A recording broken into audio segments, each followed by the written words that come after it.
In the heart of a vibrant forest, Chef Misti stealthily navigates the lush undergrowth, a glint of mischief in his eyes. Unbeknownst to the slumbering pigeon above, Misti plots his culinary scheme. With cunning precision, Misti raises the pot, ready to execute his feathered feast. The forest echoes with an exaggerated tiptoeing music, escalating into a resounding wham, followed by a muffled coo.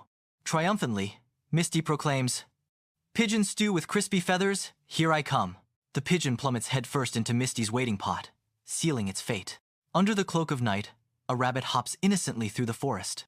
Misti's eyes gleam with predatory intent. With cunning precision, Misti sets a trap, a carrot placed as bait. "Hedgehog gratin with melted cheese.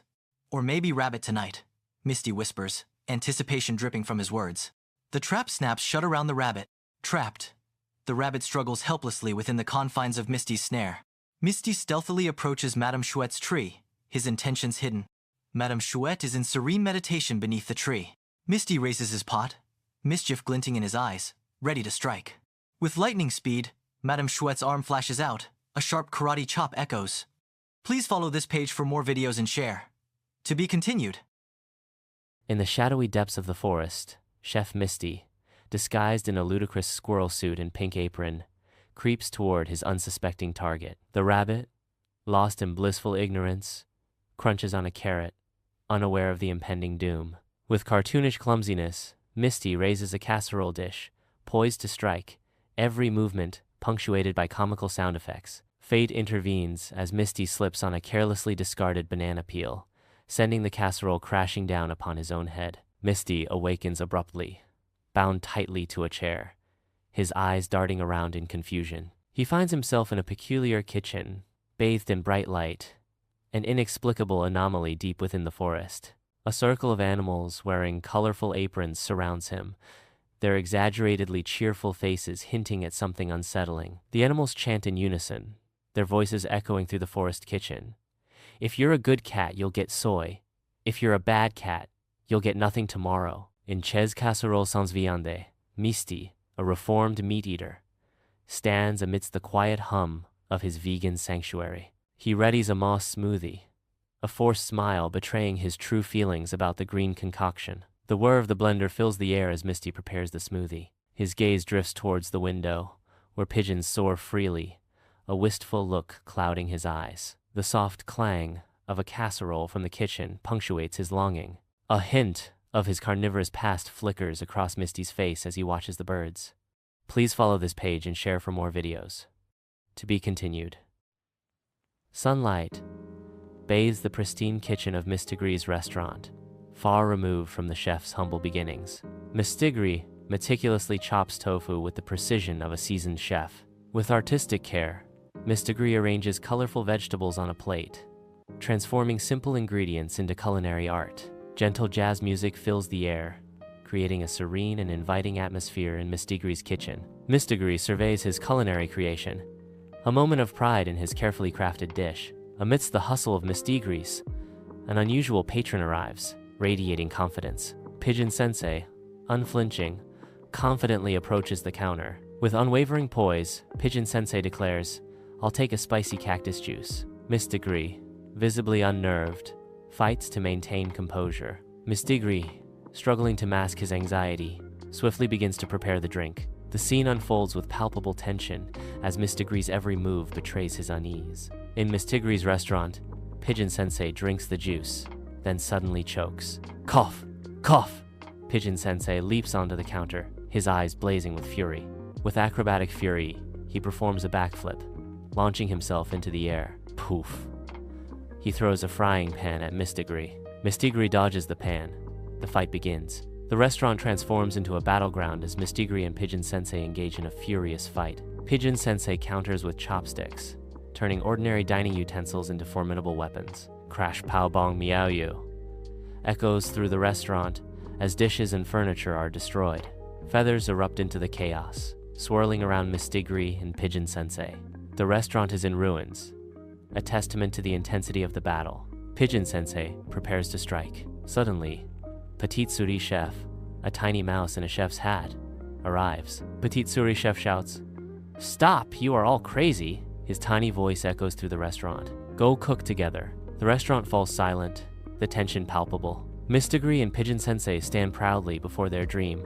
Casserole, Plumette, a haven for vegetarian delights. The restaurant's sign, a fusion of comfort and elegance, hints at the culinary wonders within. Unseen, a shadow stirs with a secret. A hedgehog clutches a fryer, its eyes gleaming with mischievous intent. In the heart of the restaurant, martial arts and vegetarian cuisine intertwine, promising an experience unlike any other. Please follow this page and share, please. To be continued. Inside the Casserole, Plumette restaurant, the ambiance is one of calm as Mistigri and Pigeon Sensei prepare mushroom noodles. Pigeon Sensei is standing, carefully arranging the noodles into bowls with chopsticks. Sunlight streams into the restaurant, casting a warm glow over the peaceful scene. Suddenly, a spiky shadow darkens the entrance, disrupting the serenity. Mistigri pauses, his ears twitching as he senses a disturbance. Pigeon Sensei stops arranging noodles, his gaze fixed on the approaching darkness. Down a bustling street, a peculiar sight unfolds. Hugo the Hedgehog arrives, burdened with a mobile fryer on his back. Steam billows around him, heralding his arrival as he prepares for an explosive culinary act. With a dramatic flair, Hugo begins to hurl handfuls of golden brown fries, a culinary storm unleashed. In a fit of culinary rage, Hugo cries out, "Mistigri 3, you made me marinate for nothing." The street becomes a battleground of fried potatoes as Hugo's fury reaches its peak. Inside the restaurant, a chaotic battle erupts, sending fries flying. Mistigri ducks swiftly behind a wok, seeking cover from the airborne chaos. Pigeon Sensei wields his fan nunchaku, a blur of motion amid the fray. The sounds of battle walk, ping, clang, fill the air. Suddenly, time grinds to a halt on the bustling street. Even the relentless sizzle of the fryer fades into an eerie silence. A Zen frog descends in slow motion, an otherworldly calm washing over the scene. Hugo and Mistigri lock eyes, a silent acknowledgement of the impossible. Mistigri returns Hugo's stare, equally stunned by the surreal arrival. The Zen frog breaks the silence with ancient wisdom. True cooking is forgiveness. In the heart of Les Trois Fourchettes, Hugo and Mistigri unite their culinary dreams, meticulously crafting their spicy vegan burger. The air thickens with the aroma of a culinary revolution, a spicy vegan burger promising a well-seasoned piece. Les Trois Fourchettes proudly displays its banner, while a specials board tempts with the promise of peace, well-seasoned. Suddenly, the tranquility shatters as a hungry seagull storms in, clutching a flying microwave. A harbinger of conflict arrives, its squawk piercing the air. The promise of peace is threatened by the seagull's unexpected arrival.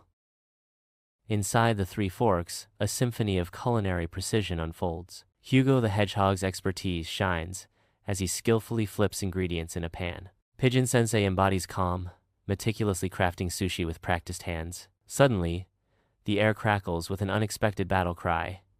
Prepare to be boarded, kitchens. The rooftop of the Three Forks becomes the stage for an extraordinary arrival. Captain Muetina, a pirate seagull with a wooden leg and an eye patch. Perched atop the formidable seagull, a fully functional flying microwave hums with ominous energy. With deadly precision, Captain Muetina hurls plates like shurikens, turning the restaurant into a danger zone. Mistigri trembles in terror, while Hugo desperately seeks refuge under the fryer. The pirates demand, echoing, "I want chicken, or I'll microwave you all alive." In the heart of the Three Forks kitchen, Pigeon Sensei prepares for culinary combat, calmly brandishing a golden rolling pin. The battle ignites as Mistigri wields a wok, unleashing a fiery torrent upon the kitchen. Hugo retaliates with explosive fries, turning the kitchen into a volatile battleground. Pigeon Sensei counters with a spinning quiche, a whirlwind of pastry and filling. The kitchen transforms into an epic arena as all three chefs engage in their culinary clash. The rooftop erupts as the microwave detonates in a cloud of smoke. Amidst the chaos, Muetina finds herself sprawled in a dish of ratatouille. A moment of stunned silence. Then curiosity peaks as Muetina cautiously samples the dish. Her eyes widen in surprise, declaring, "This is better than chicken." Captain Muetina, in her Three Forks hat, becomes a blur against the sky, delivering meals with unmatched skill. From a hidden vantage point, a gourmet chameleon watches, his eyes burning with a singular, greedy purpose. The chameleon's quill dances across the page as he plots, his ambition dripping from every stroke. In a hushed, greedy whisper, the chameleon reveals his dark ambition. Soon, all these recipes will be mine. High above, a shadowy figure lurks in the branches, eyes fixed on the bustling restaurant below. Carlos the chameleon, disguised in sunglasses, clutches his Prizia stolen recipe book. His reptilian tongue darts out, tasting victory as he spies on Misti, Pigeon Sensei, and Hugo. Below, Misti, Pigeon Sensei, and Hugo move with practiced efficiency. Unseen, Carlos the chameleon savors the moment, the secret recipe within his grasp. Shadows dance in Carlos's hideout, dimly lit and filled with secrets. Carlos moves with a panther's grace, melting into the night. He savors the remnants, a chef's focus in his intense gaze. Each ingredient, a clue meticulously captured in his worn notebook.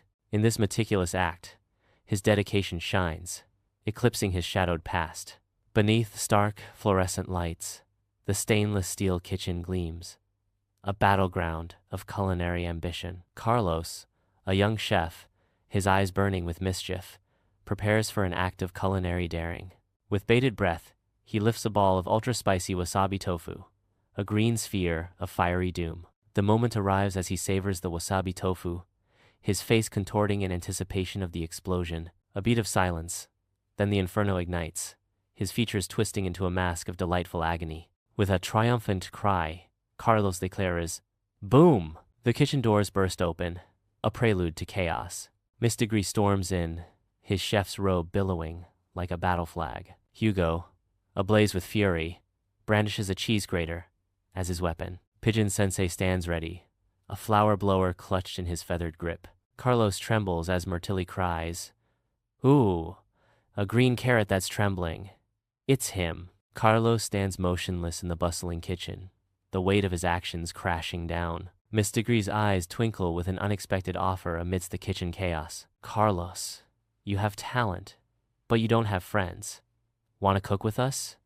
Misti's words cut through the tension.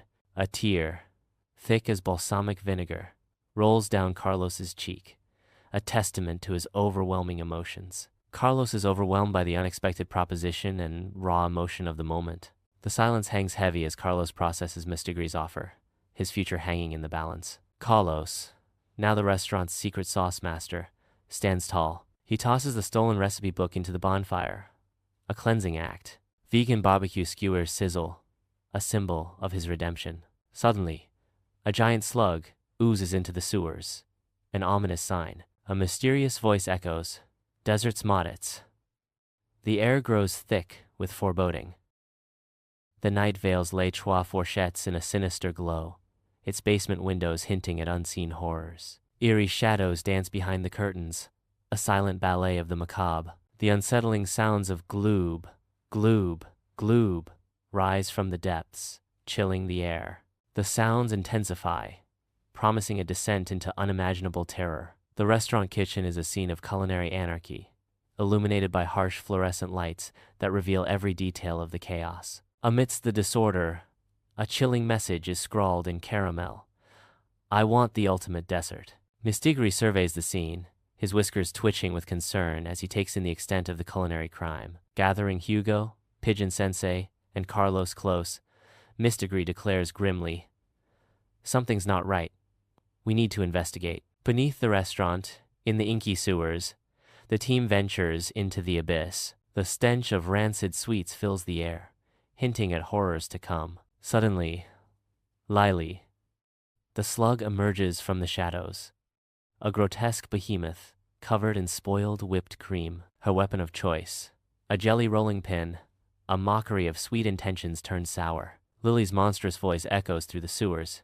"You cannot stop my sweet revenge." The team braces themselves as Lily prepares her first strike. In the depths of the grimy sewers, an absurd battle erupts. Misti, caught off guard, slips on a treacherous patch of caramel. Pigeon, fueled by determination, launches a flan like a deadly boomerang. Carlos, in a desperate attempt to dodge, becomes an unwilling part of the sewer wall. The scene spirals into utter chaos, a whirlwind of dessert-themed attacks and slapstick defenses. Deep within the sewers, Lily is about to defeat the team, their hopes dwindling in the murky depths. A glimmer of hope appears as Myrtille, the tiny mouse, arrives, carrying the legendary tarte de coeur fondant. Mathilde offers the tart with a hopeful squeak. "Try this. It's made with love." Lily tastes the tart. Lily trembles, her form wavering as if on the verge of dissolving. A single chocolate tear escapes, carving a dark trail down her cheek. She stares ahead, a dessert stand now under her charge. Its sign a stark warning. "No wetting the cookies." With a trembling voice, Lily whispers, "It's love in a dessert." In the eerily quiet restaurant, Les Trois Fourchettes, tables stand meticulously arranged but untouched, casting an unsettling stillness. A heavy, savory smell of roast chicken suddenly dominates the silent space, an aroma thick enough to touch. Yet, there's no source to be found, no cooking, no lit oven, no chef in sight. Silence deepens, emphasizing the mystery. Barbecue sauce appears messily scrawled across a wall. A chilling message takes shape. The wall speaks with a haunting declaration. "I'm back from my kitchen." In the heart of the restaurant kitchen, a spectral glow heralds the arrival of Chef Rotibald. Chef Rotibald, adorned in a ghostly chef's hat and a tablecloth cape, descends upon the culinary chaos. His ethereal presence commands attention, a chilling reminder of culinary standards past. With spectral fury, Chef Rotibald decries, "You have too much tofu and not enough meat." The ghostly chef's demand echoes through the kitchen. "Give me back my beef rib." A spectral decree hangs in the air, a haunting call for culinary correction. Chaos erupts in the restaurant as kitchenware becomes airborne, turning the dining area into a whirlwind of culinary anarchy. Spoons dance in the air, caught in an invisible ballet of gastronomic unrest. Misti recoils in feline disgust as a rogue omelet splatters against his fur. Hugo cowers, quills trembling, as he cries out, "It's a gastronomic poltergeist!" The restaurant becomes a scene of utter pandemonium, with no escape from the airborne culinary assault. In the heart of the bustling restaurant kitchen, a tiny mouse named Myrtille dares to venture. With determined eyes, she clutches an old, leather-bound recipe book, a beacon of hope in her tiny paws. The aroma of simmering sauces and sizzling meats fills the air, a symphony of culinary chaos that surrounds her. Undaunted, Myrtille declares, "Legumes and pasta in sauce.